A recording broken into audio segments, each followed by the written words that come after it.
Hello there. How are you today? I am good. How are you? Doing good. It's not raining. Yay! And I Yeah, assume you have your power back. we do for the moment. We are under a thunderstorm warnings, watches, whichever one it is. I'm not even keeping track anymore. So, yeah. Mother Nature is pissed off at Texas right now. That's the only conclusion I can come up with. It feels like Mother Nature's pissed off at a lot of places right now. Well, There's a that's true. lot But, going on. when you don't have power, you don't know what's going on around except for, right here in your location. So, It's true. yeah. Yeah. So I ran across an email that got me thinking this week, and I want to ask you,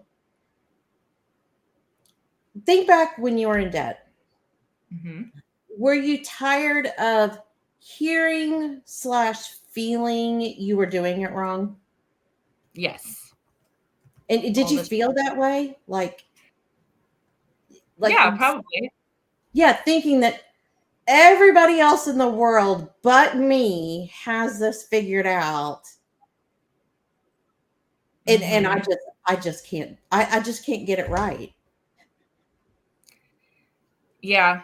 Yeah. It especially because there's a lot of debt shaming going on the internet and all sorts of other stuff. So it just can feel really hard Mhm. to be able to like navigate through that and realize like it's not preferable by any means, but everyone has a reason for being in debt. And so yeah, it doesn't feel great to be like, you're not doing it right and have that happening. Yeah. Yeah, because I was like, I went to school for accounting. I should know better. I know how to budget. I know how to do these things. Yet I still found myself in debt three different times. I mean, I Yeah. could successfully get in and out of debt like if I only got paid for it, because I was very successful at both. Um, Yes. So, it really breaks my heart. I mean, truly breaks my heart. And I'm sure you're going to feel the same way I do. But the gurus out there that people are following hmm that are sending the message that you're just doing it wrong. You need to do it this way instead of the way you're doing it. Right. Do you feel when you come across, because I mean, it's all over our feeds, and when you see those, it's kind of like, wait, what? Yeah, like there are so many, and this is something that I try to educate as much as I can because there are so many unqualified personal finance experts and gurus out there trying to give financial advice when they're not licensed and accredited and whatever to do so. And some of their stuff is very negative. Some of it's very, like I said, shaming and just makes people feel bad about the situations they're in. And I feel like that's just perpetuating the money is a negative stereotype, and like you have to struggle to find your way to wealth or success or whatever else. And I really wish that we could be more encouraging and uplifting around money as opposed to just like point fingers and say you're bad because you're doing X, Y, and Z. So yeah, I see that a lot, and I try to like tell people to take that with a grain of salt because again, these people are not licensed and able to really give advice for someone's particular situation. They're giving mass financial advice, which is most of the time not a good thing.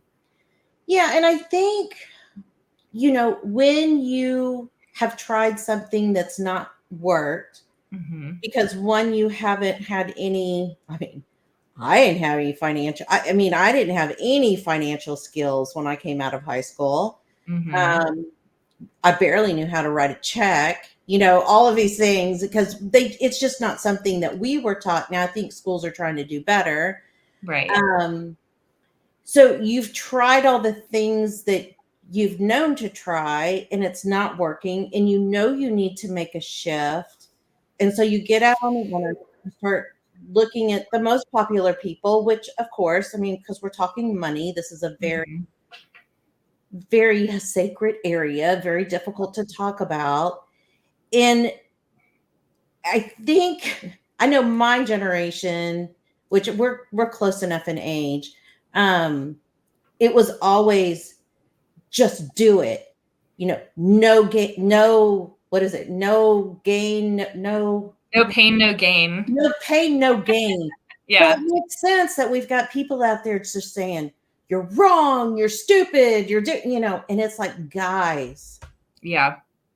guys, there is a different way to Yep. get support Hmm. and see a different way than old school. Yeah. There's very much a generational shift in financial education and, personal finance help and whatever else. We were talking earlier before we started recording about he who must not be named and how he's of an older generation. And so he very much is of the mindset of all debt is bad. And like, as I mentioned, I heard him once say, you shouldn't step foot in a restaurant unless you're working there if you're in debt. And so all of this thing about how you should be suffering and you should be eating ramen noodles at home and not going anywhere and spending money if you're in debt. And that's just not In the realistic. dark with Yeah, the air or heat at, as cold as you could stand it, or as right. hot as depending on what time of year it is. Yes, Or yes. paying off your house is a higher priority than saving for retirement. Like, I'm sorry, but for almost everyone I've talked to, that's just not the case. And so that's when I tell clients who have read those books or done the classes or whatever else, like, yes, there's very helpful information tucked in there, but it it as a whole can be detrimental to your financial health if you're truly taking all of that advice to heart, knowing again that it's meant for the masses and not for your own individual situation. So, take that information with a grain of salt, but certainly don't let any person on the internet or on TV or whatever else make you feel bad about your own financial situation because, like, everyone goes through hard financial times. And I don't even care if they had millions, given to them from their family, or if they've pulled themselves up by their bootstraps and gone out there and done it themselves. Everyone comes across financial hardship in one way or another. And you just have to, figure out how to get out of that, be graceful with yourself, know that every situation is temporary and kind of move on. So yeah.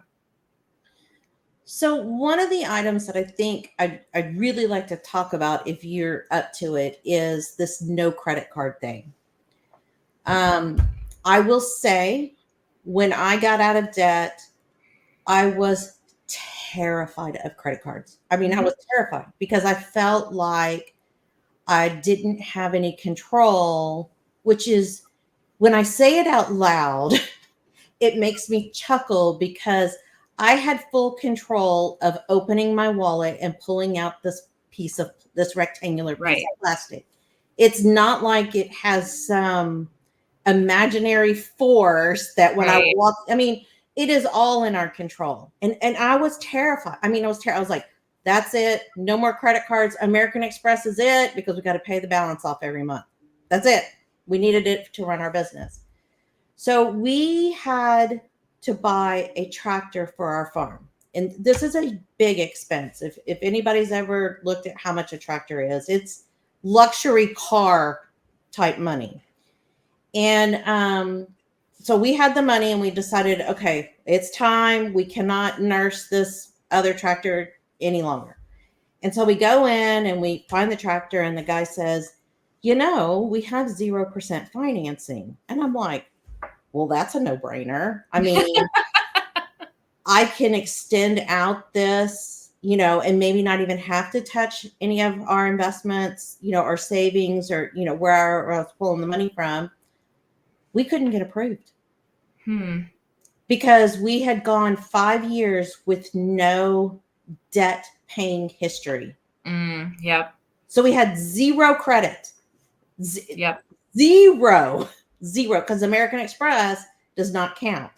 Right. It's not revolving credit. And I was like, but I have the money in the bank. And they're like, so? So I was like, wow. And started looking into it. It was impacting our insurance rates. It impacted our ability to rent things. Mm-hmm. I mean, having the message that no credit cards is the solution is a horrible piece of advice. Yeah. Horrible. And the other piece of that is, how do you travel? How do you, I mean, there's just certain things that require a credit card.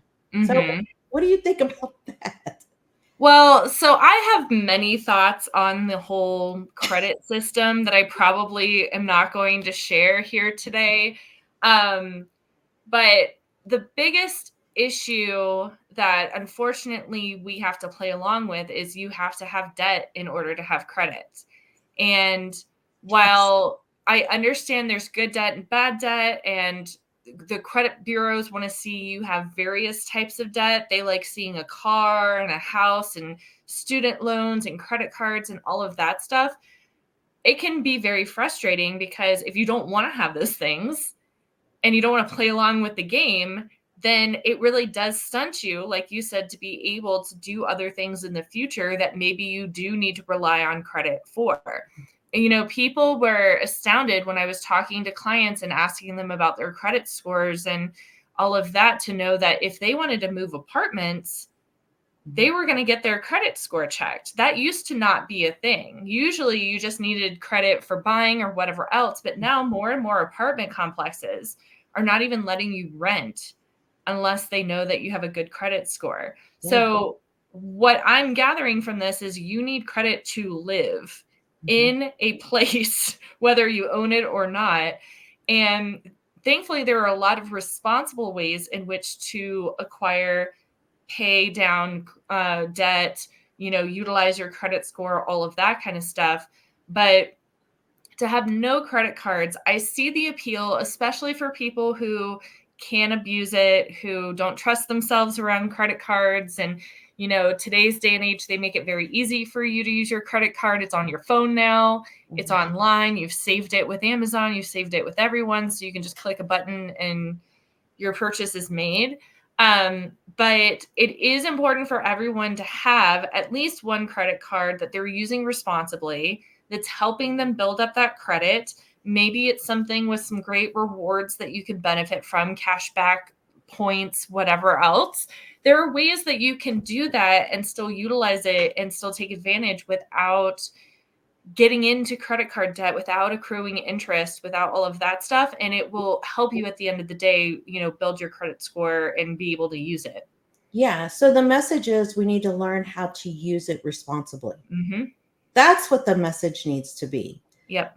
And I've gotten in, not to name his name, group before where there was a chat about having no credit cards and shared my experience and was called a liar. And I'm like, okay, y'all are going to just have to figure it out on your own, because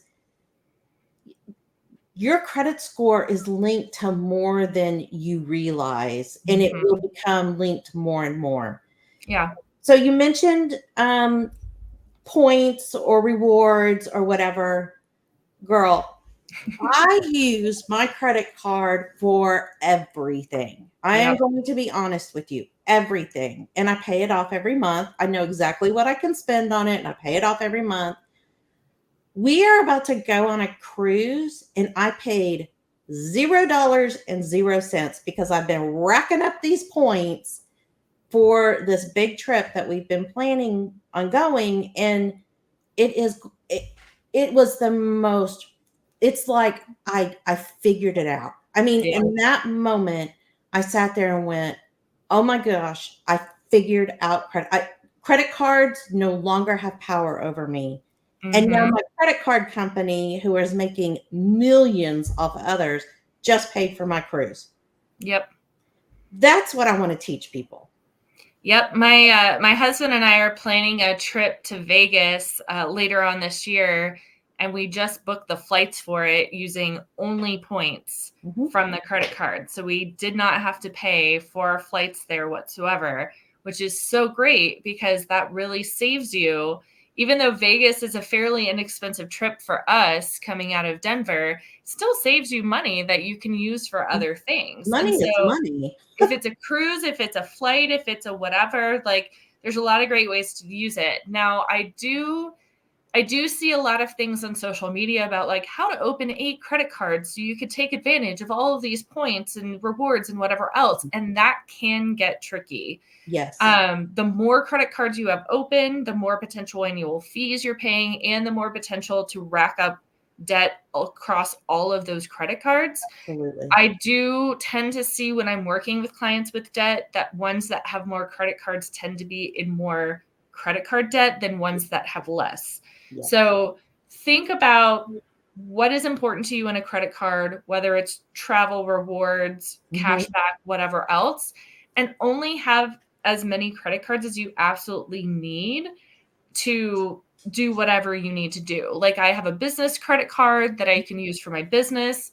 My husband and I have a personal credit card that we use. So like we know each one has its purpose and each one is used for a various thing. But once you start adding 4, 5, 6 credit cards, like it gets very hard to manage that. You're absolutely right. You find the credit card that works for your purpose, for what you're trying to accomplish. You need to understand how the rewards work and how you can use them. And yeah, I mean, like for my American Express card, we build up points, and then you can use points to actually pay for whatever it is that you've charged. So there's no restrictions, but I pay an annual fee for that. Yes. So these are the things it has that you to need be worth it. Yes. Yeah. And when you're looking at cards and you see there's an annual fee, you have to make sure that you're getting more in savings than the annual fee. So for example, there's a lot of travel cards out that will cover the cost of you getting TSA PreCheck or global entry, which can be anywhere from like $100 to $180. But if it has an annual fee of $100, there's your, like, you just basically, evened out how much it would be to get TSA PreCheck. Or for instance, like I'm a Hilton person and then my husband is a United person. So we build up the Hilton points to use for hotels. We build up the United points for miles. Then we tie them all together and go on trips and be able to cover the cost of our hotels and our flights. And something like that, if there's like, if you travel a lot and there's particular companies that you like to stay with, like that's a great way to get free nights and like get enough points to cover stuff. So yeah, when my daughter was playing travel softball, I got the particular hotel that was in every little town that we always visited, and I started using that for my day-to-day card. I never once paid for a hotel room while we were out. And so it's just knowing, it's planning. It's always planning. Yeah. What do you want to do with the rewards or the points or whatever they offer? How much is it going to cost you? How do you need to use it? I mean, it's doing the research ahead of time and being very informed. Very informed. Yes. Yeah. So, yeah. So stop feeling bad. I mean, I think you're doing the best you can. I think you might need a different perspective because that's exactly how, I mean, feeling bad is not going to get you in action to get the results that you're wanting. That's the bottom line. Yeah, definitely. You cannot grit your way through. It's like having a restricted diet. How many of those have you gone on and not succeeded at? I mean, you cannot white knuckle your way through this. Yeah, exactly. You have to feel like you're in a better place or feeling hopeful about the future, about getting out of whatever situation you are, whether it's debt or trying to find a job or things of that nature. Like all of these things are temporary. And I think that's something that people need to remind themselves of, is that whatever situation you're in is temporary. There will be, other things on the horizon. So yeah, definitely try not to mope and feel bad about being in debt or whatever else. I know that's easier said than done. There's a lot of great resources out there that can help you with the mental aspects of dealing with debt and other financial things that you might be in. Definitely utilize those resources, seek therapy if you are able to, because once you get into a better mindset around money, you are more inclined to take action and really do some of the work to, better your situation. Or you can hire a money coach that can help you with your mindset. That's Just right. throw that out there. One of the resources that I'm talking about. I'm just going to make sure it's clear. Yep, exactly. Well, it's always a pleasure to see you every week. I love our conversations, and hopefully they're helpful to everyone. So, Definitely. I thank hope you. everyone has a great week and start thinking about ways that you can better your money mindset and take charge. Yeah. Bye, everyone. Till next week.